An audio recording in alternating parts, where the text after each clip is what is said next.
It's 16 minutes past 7. Devastating, tragic and wholly brutal. Those were the words a judge used to describe the murder of Sarah Everard before handing a whole life sentence to Wayne Couzens, who was a serving police officer when he raped and killed the 33-year-old in March. Miss Everard's family welcomed the full life term, said they were relieved her killer will die in prison. In a statement, they went on to praise their daughter.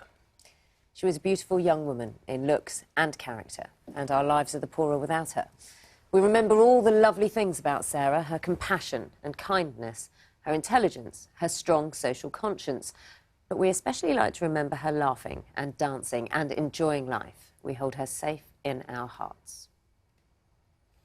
So those were some of the family's tributes. We can speak to people now who have maybe some idea of what the family is going through. Baroness Newlove, whose husband Gary was attacked outside the home in Warrington, that was in 2007, later dying from his injuries.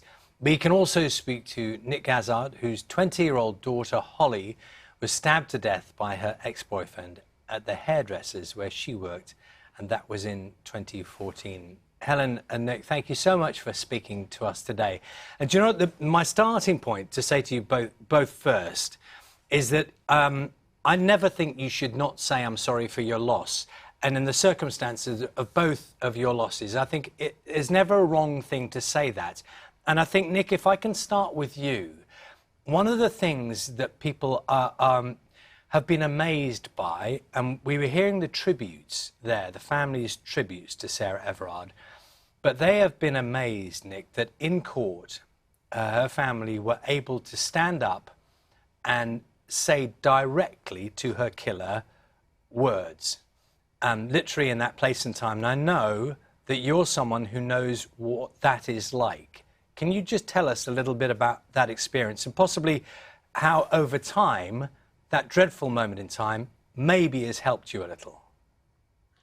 Yes, when we had the sentencing of Hollie's killer, a part of that sentencing is about us delivering the witness impact statements. And you have to drum up enough courage to be able to stand in that witness stand, look at the person who's just murdered your daughter and deliver words that describe how you feel about your daughter. You have to drum up immense courage to do that. And I still remember the day that I did that and how I was shaking when I walked down to the witness stand to deliver, as did my other daughter, Chloe, who was, I'm really, really proud of to be able to do that. So yes, you have to drum up that courage, and that never leaves you. But what it does do, it puts you in good stead to move forward. You know, we owed it to our Hollie to deliver that to the court about what she was like as a daughter and as a sister. And that's something which will stay in my memory for the rest of my life. Very powerfully put, actually, Nick. Thank you. Helen, you know what it's like when you're waiting for that sentencing, when you are already going through the trauma, in your case, of witnessing what happened to your loved one and waiting for some punishment. Not that it makes the loss any easier, but the fact that the law or justice has taken place. Good morning, Naga. Yes, first can I say good morning to Nick as well. I remember meeting him and the wonderful work that he's doing in regards to his loss of his daughter. Yes, it's having no control, Naga, and it's all the emotions waiting for the system to come to an answer. I always remember waiting for the sentencing. Actually, it's not just a case of, you know, you call back in court, the jury's reached a decision, or in this case yesterday, that we're waiting for the judge to read out the sentence. There's also, in other cases where there is a trial, there may be questions that the defence want to ask. And so you're up and down, up and down. So it's very traumatic just waiting for that sentence. And I still remember that to this day. It never leaves you. And I have to agree with Nick, I've had a lot of questions about the victim's statement. And it's so important. You sit there listening about your loved one as a piece of evidence. And the victim's statement is your voice speaking about your loved one as they were, what you remember, the laughter, the smile, which the Everard family said.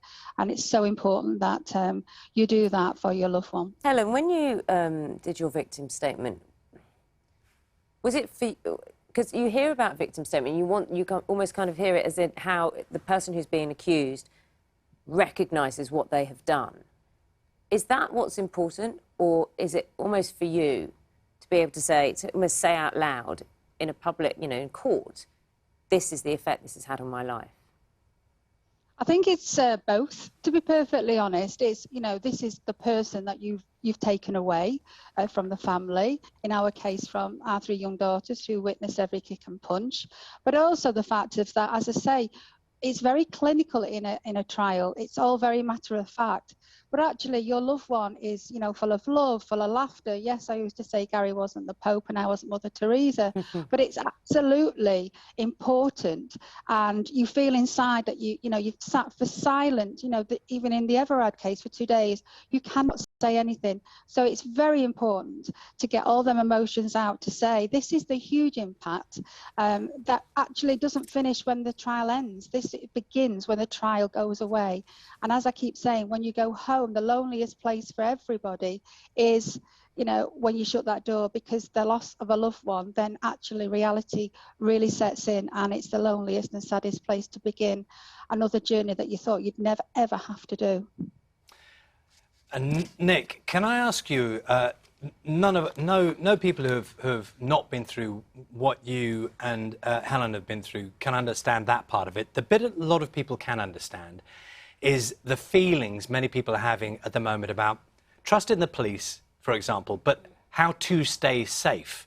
And it may be completely wrong that women have to think so hard about how to stay safe, and that, in a way, that's a slightly different argument. But I know that that's something that you have invested a lot in as a family, and maybe part of your, you know, cathartic process.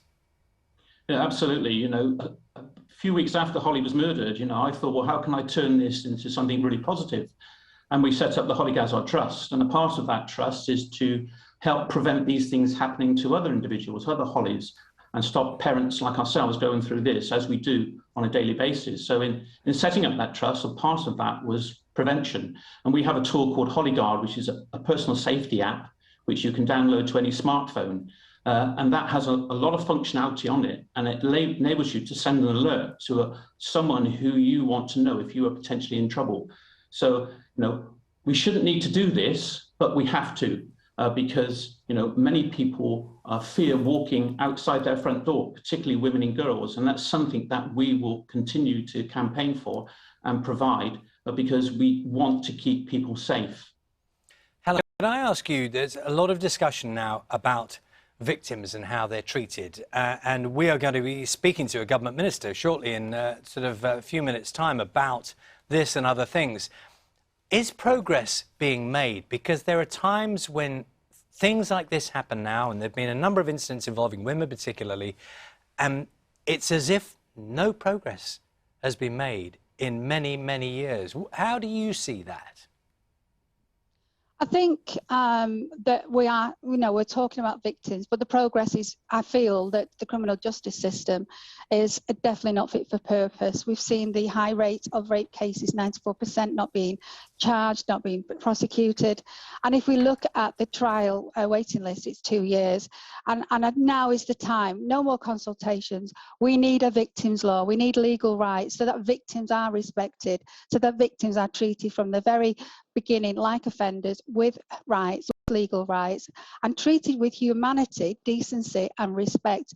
And I'd say to the government, we need a bill now, not mashed into the police and crime and sentencing bill, but a bill that stands on its own, that gives the level playing field for offenders and victims, so at least their voice is heard right through the system and they're protected with legal rights. So Helen, how would that have changed your experience if that were in place when Gary died?